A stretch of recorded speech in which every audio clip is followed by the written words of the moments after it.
For centuries, Ireland's countryside was a patchwork of power. Vast estates held by absentee landlords, tilled by tenant farmers who owned nothing but hope.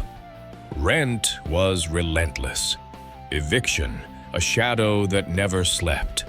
The land itself became a symbol of injustice, and every furrow plowed was a quiet act of endurance. But how did this centuries-old system finally begin to unravel?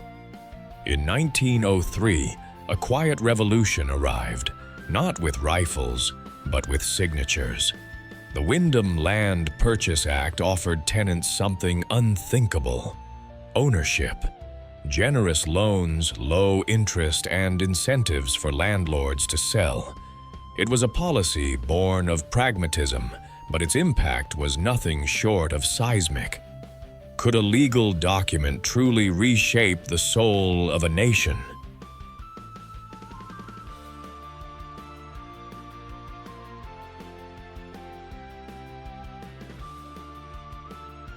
The act was more than policy. It was a quiet rebellion inked in bureaucracy. Landlords, long resistant, now found profit in surrender. Tenants, once voiceless, became proprietors. Over 200,000 families stepped into a new identity: landowners. What happens when the oppressed inherit the soil beneath their feet? The social shift was profound. The old landlord class began to fade, and with it, the architecture of rural dominance. Ownership brought dignity, stability, and a new kind of power. The countryside, once a battleground of class, became a mosaic of smallholders. Was this the end of unrest, or merely its transformation?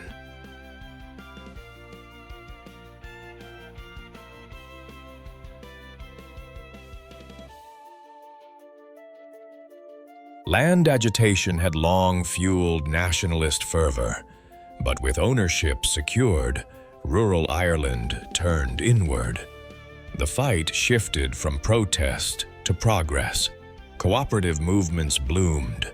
Local councils gained influence. The Irish Parliamentary Party found new allies among the smallholders. If this moment resonates, consider sharing it. Your support helps us tell more stories like this. Yet beneath this civic calm, a quiet dissatisfaction lingered. The land was theirs, but the nation was not. Cultural revivalism surged. The Gaelic League taught language and pride. Sinn Féin whispered of sovereignty. Could land reform have unintentionally cleared the path for revolution?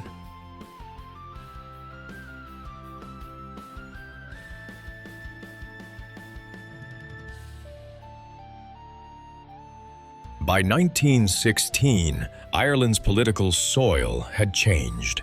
The Rising wasn't born in the tenements alone. It had roots in the countryside. The smallholders, now secure, had space to dream beyond survival. The grievances of land gave way to the grievances of nationhood.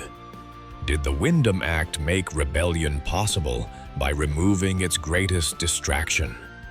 The Rising's leaders knew this.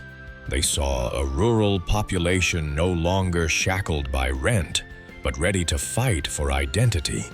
The act hadn't quelled nationalism, it had refined it. Was this the unintended legacy of reform?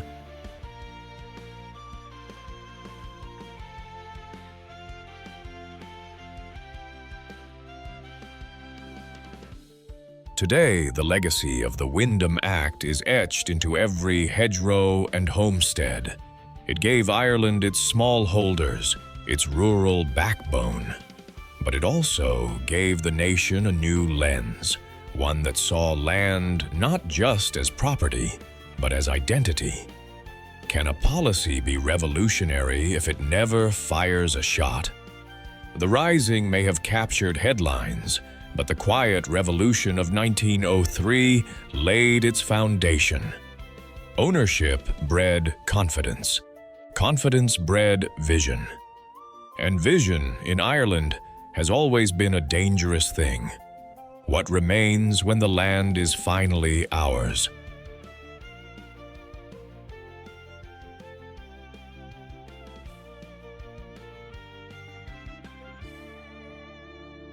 The Windham Land Purchase Act didn't make headlines in the way rebellions do, but its impact was deeper, quieter, and perhaps more enduring. It gave Ireland a new class of citizens, landowners with a stake in the future. And in doing so, it gave the rising a foundation of belief. This was Ireland's quiet revolution, a rebellion of ink and soil, a transformation not of borders, but of belonging. If this story moved you, please like, share, and comment. To support the work of Emerald Chronicle.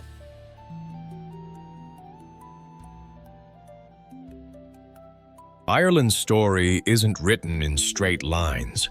It moves like mist over the Wicklow Hills, shifting, echoing, alive. This is Emerald Chronicle history, myths, legends, and folk tales of Ireland. Here, the past isn't just remembered, it's felt. It hums beneath the soil, whispers through stone, and dances in the rhythm of old songs. We follow that hum, from the first footfalls of prehistory to the last echoes of rebellion. We trace Ireland's winding tale. This is where druids walk beside rebels, where saints whisper to poets, where the sacred and the silenced share the same breath. We don't just tell stories, we reawaken them. Each video is a journey, immersive, evocative, and grounded in truth. Our team dives deep into manuscripts, records, and oral traditions, unearthing fragments of memory long buried. We use AI not to rewrite the past, but to give it form, painting what memory alone cannot. But it's the human voice, the human care, that drives everything we do. You'll find playlists crafted like chapters in a living book, stories of forgotten voices, quiet uprisings, spiritual reckonings, lost kingdoms, distant echoes, and the ever-burning flame of resistance.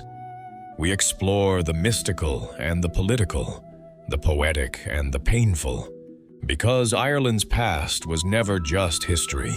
It was always poetry, wrapped in silence, waiting to be heard.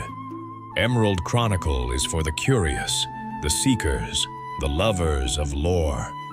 It's for those who feel the pull of something ancient in the wind, for those who believe that myth and memory are two sides of the same truth. So whether you're drawn to the legends of the Tuatha De Danann, the ghostly echoes of Famine roads, or the whispered prayers of monastic scribes, there's a place for you here. This is not just a channel, it's a portal, a gathering of stories, a chorus of voices, long thought lost.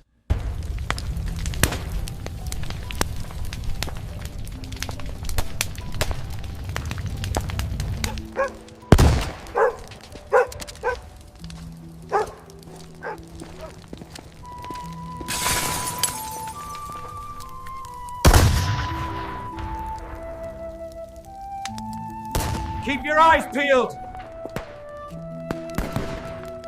Nothing on this side. And now, you're here. If you enjoy the journey, don't forget to like, share, and subscribe to Emerald Chronicle. And leave a comment. We reply to every single one, within 24 hours or less. Welcome to the Chronicle. Let the story begin.